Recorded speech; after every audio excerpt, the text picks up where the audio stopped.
বিশ্বনবীর এই বুকটা ছিল উঁচু, পেটটা ছিল চাপা, সিক্স প্যাক। কয় প্যাক? আপনাকে কয় প্যাক? আমার কয় প্যাক? বিশ্বনবীর সিক্স প্যাক। বলে মৌলভী মিজানুর রহমান কুফর করেছে, সে কাফের হয়ে গেছে। তাকে অবশ্যই প্রকাশ্যে তওবা করে মুসলমান হতে হবে, আল্লাহর কাছেও মাফ চাইতে হবে, জাতির কাছেও মাফ চাইতে হবে। সিক্স প্যাক কাকে বলে এটা বুঝেননি? কুস্তিগিররা বা বডি বিল্ডাররা ব্যায়াম করে কসরতের মাধ্যমে সিনায় বা পেটে 6টা ভাঁজ তৈরি করে, এটাকে বলে সিক্স প্যাক। কি বলে? এই শব্দটা সাধারণ মানুষের ক্ষেত্রে ব্যবহার হতে পারে। আমি একটু অন্যভাবে উদাহরণ দেই। আমারই যদি বলেন মিস্টার এনায়েতুল্লাহ আব্বাসী, গুনাহ হইব? কিন্তু আপনি যদি বলেন মিস্টার মুসা, মিস্টার ঈসা, মিস্টার দাউদ আলাইহিস সালাম, আরে গুনাহ হবে না? ঈমান যাবে। মিস্টার শব্দটা মহাশয়, ঠিক কি না? এটা কাফের মুশরিক বেঈমান ইংরেজরা শিখাইছে, নামের আগে মিস্টার, মহাশয় অমুক। এই শব্দটা আমাদের ক্ষেত্রে ব্যবহার হবে, নবীগণের শানে ব্যবহার করা কুফর হবে। ফতোয়া কাজীখানে এসেছে, ইন্না ইস্তিগফাফাল আমবিয়াই কুফরুন, নবীগণের সম্মান খাটো হয় এইরকম কথা বলা কুফরি। অতএব সিক্স প্যাক শব্দটা নায়কের ক্ষেত্রে আসে, হিরোদের ক্ষেত্রে আসে, কুস্তিগিরদের ক্ষেত্রে আসে, সাধারণ মানুষের ক্ষেত্রে আসে। এইরকম একটা নিম্নমানের শব্দ নূর নবী মুহাম্মদ সাল্লাল্লাহু আলাইহি ওয়াসাল্লামের শানে ব্যবহার করা কুফর ছাড়া আর কিছুই হবে না। এই বক্তাকে অনতি বিলম্বে তওবা করতে হবে, নতুবা দাউদকান্দি ঢুকতে দিবেন না তাকে, এই বেয়াদবকে।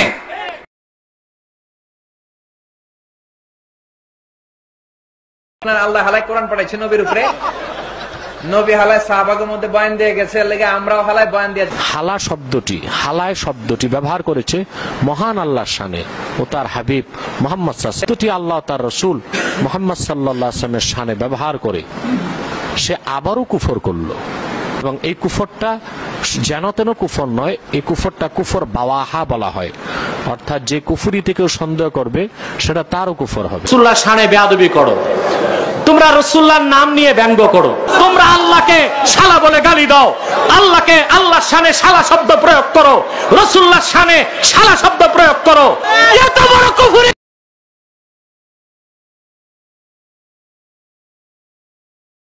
বিয়ে করেছেন সাইয়েদানা সাইয়্যিদাতুনা খাদিজাকে, ওনার বয়স ছিল 40। আগে 2বার তালাক খাইছে, 4-5টা ছেলে মেয়ে হয়েছে, 2টা সংসার করে তালাক খেয়েছে উনি। অনেকগুলো বাচ্চা জন্ম দিয়ে প্রৌঢ়া একটা নারী ছিল। এই মহিলাকে বিয়ে করলেন বিশ্বনবী মুহাম্মদ সাল্লাল্লাহু। আম্মা জানদেরকে যদি বলে মা খাদিজাকে ইনটেক ছিল না, তালাক্কা, বুড়ি, 3বার বিয়ে হয়েছে। আরে কোন ইহুদিয়তে এই কথা মুখে আনতে পারে নাই। খাদিজাতুল কুবরা রাদিয়াল্লাহু তাআলা আনহা, সুবহানাল্লাহ। কিয়ামত তক মুসলমান আম্মা জান খাদিজার ঋণ শোধ করতে পারবে না। আর আজকিনা লাগামহীন বক্তারা মা খাদিজার সামনে যা খুশি তা বলতেছে। বুড়ি, কালো, তালাক্কা, সবচেয়ে জঘন্য কথা, যা আমার কলিজা ছিদ্র করে দিয়েছে, বলেছে ইনটেক ছিল না। এ কি মুসলমানের ভাষা হতে পারে? এরকম ভাষা যে প্রয়োগ করে সে মুসলিম তো ধরে থাক, সাবধান হও মুসলমান। কে আম্মাজান খাদিজা কে জানো? একটা শক্তিশালী মানুষ যদি গাড়ে হেরাতে উঠে নামে তার 4 ঘন্টা লাগবে। কয় ঘন্টা? 4 ঘন্টা। আর আম্মাজান খাদিজা এত কষ্ট করে এই খাদ্যের পোটলা নিয়ে রাসূলুল্লাহর কাছে পৌঁছাইতেন।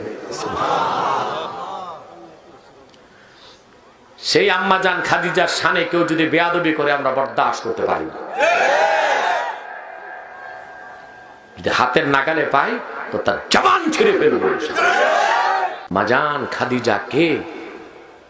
এই মূর্খ বক্তাগুলো জানে না। রাসূল করিম সাল্লাল্লাহু আলাইহি ওয়াসাল্লাম হযরত খাদিজাকে দাফনের পর চেহারা যতবার কাবার দিকে ঘুরান চেহারা সোজা হয়ে যায়। আল্লাহ রাসূল ভয় পেয়ে গেলেন, মনে হয় খাদিজার উপর আল্লাহ নারাজ।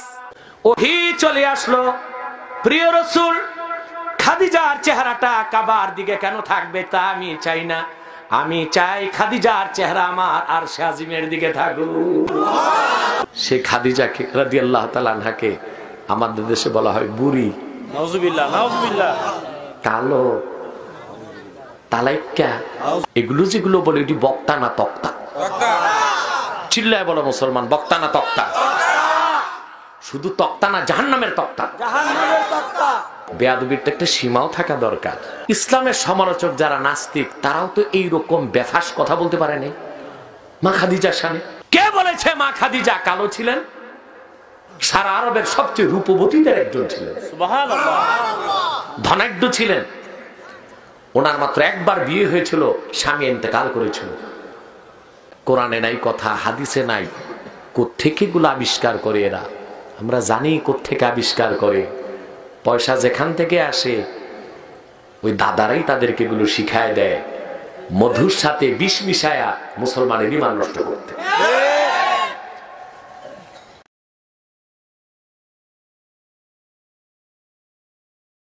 বিশ্বনবীর মেয়ের জামাতা আলী রাদিয়াল্লাহু তাআলা আনহু মদ খায়া নামাজে দাঁড়াইছে। মাগরিবের সালাতের ইমামতি করতে যে সূরাতুল কাফিরুন লা আ'বুদু মা তা'বুদুনের জায়গায় ভুলে মাতলামি করতে করতে পড়তে শুরু করছে আ'বুদু মা তা'বুদুন। তারপর বলল রাসূলুল্লাহর জামাই আলী মদ খাইয়া মাতাল হইয়া নামাজ শুরু করছে। অথচ হযরত আলী 12 বছরে মুসলমান হয়েছেন, জিন্দেগিতে মদের বোতলে হাত দেন নাই। আলীর জন্ম হয়েছে আল্লাহর ঘর কাবা ঘরের ভিতরে। জাহান্নামের কুকুর, কিভাবে তুমি হযরত আলীর সামনে এই কথাটা বললা? এটা মুসলমানের মুখে আসে নাকি? কোরআন বিরোধী সুন্নাহ বিরোধী চক্রই আহলে বায়তকে কটাক্ষ করার জন্য মাঠে নেমেছে। সেই জন্যই আহলে বায়তের প্রধান যিনি হযরত আলীর সামনে বেয়াদবি করা হয়েছে। 12 বছর বয়সে যিনি ইসলাম কবুল করলেন, জিন্দেগিতে তিনি জেনা করেন নাই, মদ পান করেন নাই।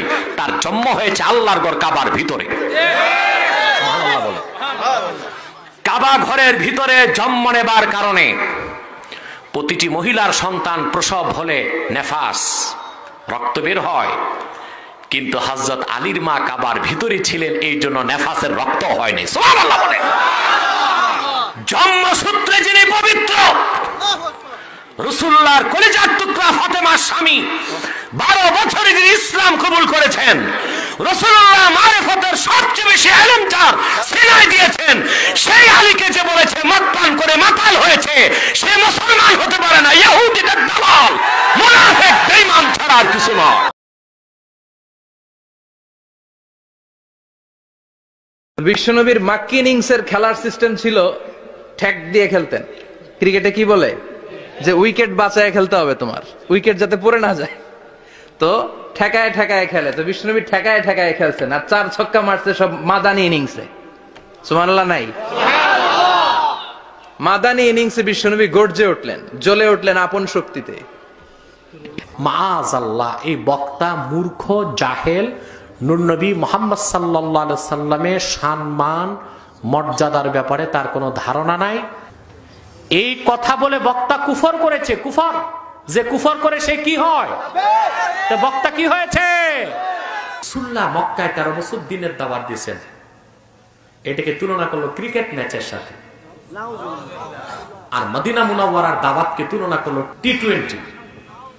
আল্লাহ রাসূলের 23 বছরের দাওয়াতে দিন পরিপূর্ণ হইল, তার উদাহরণ দেওয়া হলো খেলার মতো একটা শয়তানি কাজের সাথে। তাকে যদি কাফের না বলি, তা আবু লাহাবকে কাফের বলতে চিন্তা করতে হবে। আমি একজন মুসলমানকেও কাফের বলি নাই। যারা প্রকাশ্যে কুফরি করে বেঈমান হয়েছে, মুরতাদ হয়েছে, তাদের কি কাফের ফতোয়া দিয়েছে। বিশ্বনবীর কিন্তু টাকা পয়সা ছিল না, জানেন? ছাগল চড়াতো, কাউবয়। মা মিন নাবিয়্যিন ইল্লা রাআল গানাম, ছাগল চড়াতেন। এরপরে খাদিজাতুল কুবরার স্টাফ হিসেবে, কর্মচারী হিসেবে ক্যারিয়ার শুরু করলেন। এরপর বিজনেস ম্যাগনেট হিসেবে শুরু করলেন। খাদিজাতুল কুবরার সাথে যখন বিয়ে হয়ে গেল, খাদিজাতুল কুবরা তাহের ওনার সব সম্পদের মালিক বিশ্বনবীরে বানায় দিলেন।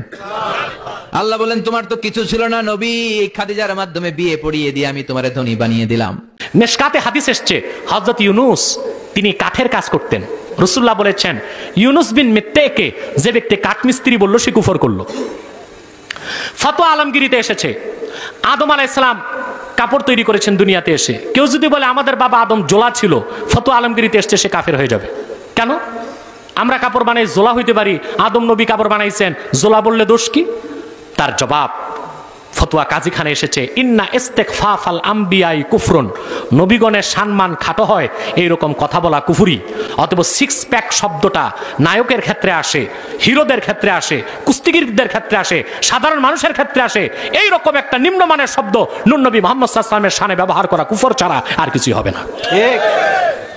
এটা তো অনেক জবাব আমি দিছি, আর বুঝো না কেন? কিন্তু যেই বক্তাই কুফরি করছে সে তো এরপরে আরো 7টা কুফর করছে, ওগুলো কি করবা? সে বলেছে মা খাদিজা ইনট্যাক্ট ছিলেন না, মা খাদিজার শানে এই কথা যে বলছে সে ইহুদিদের মতো জঘন্য কাফের।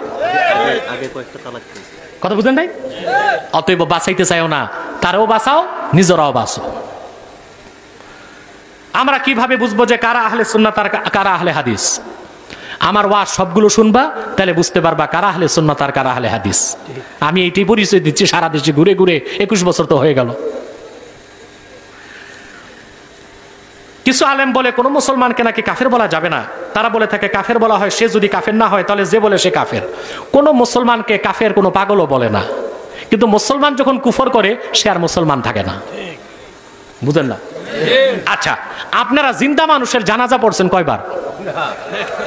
জানাজা কবে পড়েন? মরলে। কথা বলে না। জিন্দা মানুষের জানাজা হয় না, মরলে জানাজা। মুসলমান কাফের হয় না, কুফরি করলে কাফের হয়। বুঝেন না? জিন্দা মানুষের জানাজা হয় না, মরলে জানাজা। মুসলমান যতক্ষণ মুসলমান সে কাফের হয় না, কুফর করলেই সে কাফের হয়। বুঝেন নাই? এখন কোন মুসলমান নামাজ পড়ে, রোজা রাখছে, হজ করছে, নামের আগে হাজি, নামের পরে গাজী, 5 ওয়াক্ত নামাজি, লম্বাল খেল্লা, এ যদি জেনে হোক না জেনে হোক একটি কুফরি কথা বলে বা একটি কুফরি কাজ করে, সে কাফের হয়ে যাবে। ফতোয়া দিচ্ছি কোত্থেকে শোনেন।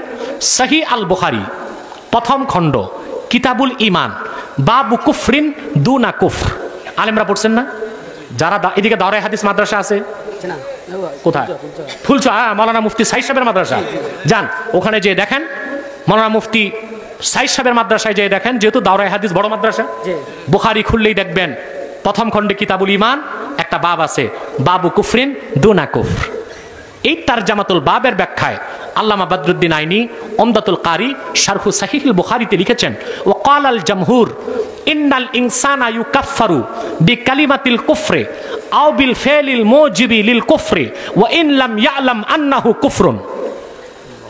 জান, আমার কথা যদি বিশ্বাস না হয়, মাওলানা মুফতি আবু সাইদ সাহেবের মাদ্রাসা ফুলছোয়া মাদ্রাসায় যে দেখেন, কিংবা কোনো কামেল মাদ্রাসা থাকলে ওখানে যে দেখেন, সহিহ বুখারী তারজামাতুল বাব, বাবু কুফরিন দুনা কুফরিনের ব্যাখ্যায় হানাফিদের শ্রেষ্ঠ ব্যাখ্যাকার আল্লামা বদরুদ্দিন আইনি এই কথা লিখেছেন কিনা তিনি আবার বলছি, ওয়াকাল আল জামহুর ইন্নাল ইনসানা ইউকাফফারু বিকালিমাতিল কুফরি আও বিল ফিলিল মুজিবি লিল কুফরি ওয়া ইন লাম ইয়ালাম আন্নাহু কুফরুন। বদরুদ্দিন আইনি বুখারী শরহ করতে যে লেখেন, কোন ব্যক্তি যদি কুফরি কথা উচ্চারণ করে, কি করে, কিংবা কুফরি কাজ করে, ইউকাফফার। এখানে এই যে অধ্যাপক সাহেব আছেন, আমাদের সভাপতি, এদিকে আলেমরা আছেন, কাফফারা, ইউকাফফিরু, তাকফির, বাবে তাফইল থেকে এর অর্থ কাউকে কাফের বানানো, কাফের বলা, কাফের স্বীকৃতি দেওয়া। ঠিক আছে?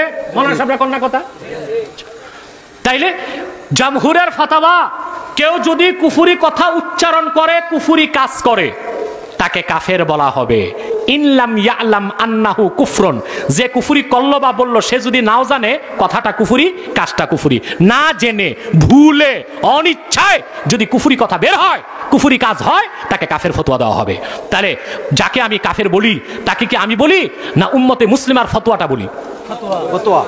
কথা বলে মিয়া, কাফের হইতে টাইম লাগে না।